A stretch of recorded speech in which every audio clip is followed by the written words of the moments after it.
يا مساء الخير على أنظف وأفضل وأحسن فالنة في مصر. يا صباح الخير على أفضل وأنجح وأحسن وأنظف شعار في مصر والوطن العربي. إيه يا جماعة الحلاوة دي؟ إيه يا جماعة الطعامة دي؟ يا سلام كده على الإحساس والشعور لما يرجع البطل للمستطيل الأخضر مرة أخرى. يا سلام على الإحساس والشعور لما تشوفه فقط لايف قدامك وهو بيلعب، اذا كان كسبان او متعادل او خسران. مجرد بس كده ما بتشوفه قدامك بتحس باحساس جميل، بتحس براحة جميلة. عيد، بيكون يوم عيد فعلا. والنهاردة الزمالك بيعيد على جمهوره بعد غياب في اول جولة في الدوري المصري الممتاز بفوز عريق على سيراميكا كليوباترا في افتتاحية الدوري المصري 2025-26 بفوزه على سيراميكا 2-0.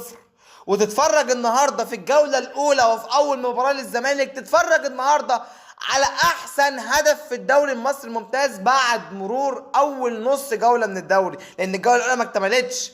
النهارده الهدف بتاع محمد شحاته ده احسن هدف في الدوري. الكره يا جماعه من نص الملعب. دي واحده دبانه عماله تستفزني وتحرق في دمي وانا لسه بصور في الفيديو. اختشي واصطبحي وقولي يا صبح، انا عايز اكمل الفيديو. طبلش، انا فرحان. انا الزمالك كسب النهارده، خسر، انا فرحان ومبسوط ان شفت فرقتي. النهارده الزمالك ما قدمش كوره ولكن قدم احسن هدفين ممكن نشوفهم في الدوري المصري السنه دي. وانا يا جماعه بقى هنا بوجه نصيحه بس لجمهور نادي الزمالك لازم تاخد بالك منها. انا فرحان جدا بمحمد شحاته. الناس بتقول ان يرحل من يرحل ويبقى الزمالك، والزمالك هو من يصنع اللاعبين، ولكن انا مش عايز افرح بمحمد شحاته قوي وعايز احطه في الكادر قوي، لان في يوم من الايام يا جماعه هنشوف محمد شحاته بيرتدي قميص النادي الاهلي. يا عم انت بتقول ايه؟ يا عم ده محمد شحاته اصيل ابن نادي. لا يا حبيب قلبي، كنا بنقول كده على زيزو، كنا بنقول كده على طارق حامد، كنا بنقول كده على بن شرقي، كنا بنقول كده على 90% من اللعيبه. والنبي بلاش الاسطوانه الحمضانه دي. محمد شحاته في يوم من الايام هيرتدي قميص النادي الاهلي ويقول اهلا بكم، انا في احسن نادي في مصر والوطن العربي ونادي القرن الافريقي. هو هيقول كده.